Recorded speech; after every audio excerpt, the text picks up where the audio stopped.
So here to solve this statue park puzzle by Sam Cappleman-Lynes called Boxes. And this looks like a really interesting visual theme again. We've got 4 3x4 boxes. That's kind of cool. And all of them have 3 black cells. That's also pretty cool. All those cells are separated except for these 2. So we kind of have 11 groups maybe marked in, but some of these look like they can come together. And actually, the ones that are standing out most to me right now are actually these on the edges of the grid. And that's because you may not recognize they're constrained. They're actually not that constrained, but they all tell the same story. So let me describe the story down here. There can be an L, there can be a Y, there can be a Y, there can be an L, or there can be a U. So there are 3 choices across that set. And the same thing is playing out here. Here's that L, here's that Y, here's another Y. Here's an L or a U. So one of the first things I want to do in this puzzle is just mark those limitations into the grid. So I'm going to turn on maybe number, large, and edge helper, probably the 2 things I want for this grid a bit. LUY, LUY, LUY. We don't know which those are, but across them in the grid, we actually have now placed LU and Y, which means in a cell like this, which would make an L, a cell like this would make an L. We can mark those off. Does that help us do anything? Well, this is going to keep growing. This has to be, I guess here's a case where we actually have an edge that we can't cross. Here's an edge we can't cross. And shade both. So we got to grow a little bit over here. That actually means this has to grow up a little bit here. So we got some starting points from that in the grid. Where we've looked at those border clues, we've not looked at this border clue, so we might as well do that now. And here, I don't know that I can actually change the color of the edge mark I'm making. It looks like it's always a green X. This green X here means that black is going to connect into it somewhere, and I might as well just draw one of these cells black. It doesn't matter if it's this or this one, but now you got to think about connectivity a bit. How are we going to keep all the white cells in one group? Let's start with these 2. If this doesn't join to this pentomino to the right, it will always, always take a cell on this edge, and that will block off a group in white. The connectivity issue is going to be other black things touching the border, and this group is really close to touching the border unless it's a Z pentomino, is why it actually has to be a Z pentomino. Now notice that the connectivity is even worse in some respects. Like this white group now has to join to this white group to get out, which means that this whole border area cannot be touched by a pentomino until we rejoin to it. So actually this is usefully limited to just a P shape.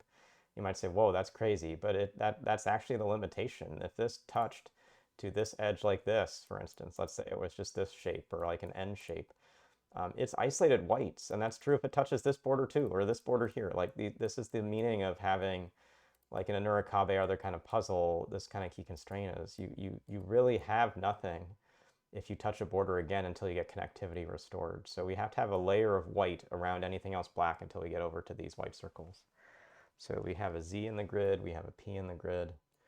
Does that help us anywhere else? Well, we start to get some extensions over here. We probably need to think about connectivity down in this corner. And we now have a case, let's see how this is going to play out.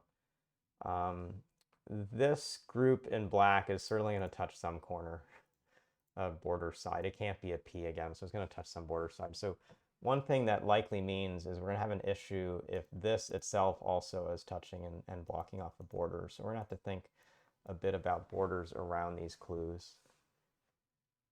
Is there anything else we can be working through? I guess like another thing to note is that this can't be a P because we just put a P into the grid. So this will always be an N, whether it's this N or this N. So that might be helpful to note. So I will mark that in. And does that help us eliminate some things? Well, it does suggest where we know we're not getting additional pentominoes in the grid. We know like some of these cells will never be taken. This looks like it can be, well, of the pentominoes left, it can be an F, it can be a T, it can't be a V, it can't be an X, it can't be a W. So it has some of these shapes. I think F and T are the 2 that I was trusting, and those always take these cells in common. U is explained in the grid by other things, and here's an extension over there. What about this one? This can't be a W now because we actually can't come over to this border with these together. It can't be this F either. It can be this F. So this has F shape, which is fine. It doesn't have any T's. It can't be an X. It can't be a V. And as I said, it can't be a W. So this has to be F. But it has to be an F that lets me take this as a T. So that is a little... I screwed up the initial deduction here. F and T were good. There's also this W. So let's kind of think carefully about what that means. Let me back up and not sort of have this look like I was looking into deductions. What I should have done is start from looking at this pentomino shape and saying, what can it be? And right now in the inventory of things I have, it has an option of a W, but that would always close off because this will reach some edge of the grid somehow.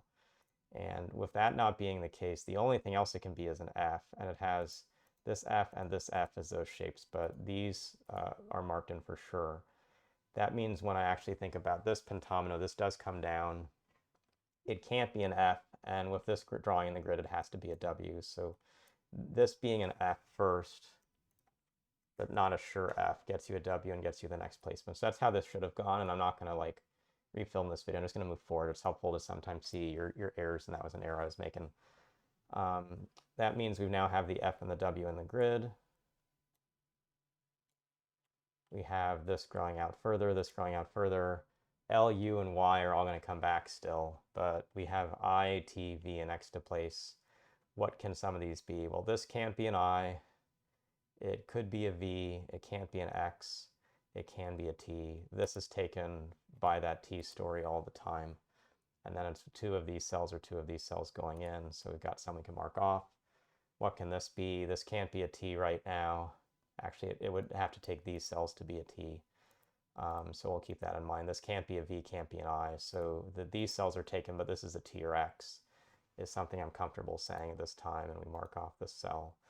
So we sort of have a T or a V and a T or an X. Those aren't necessarily enough to help, but what we still need to figure out is like, where does the I go?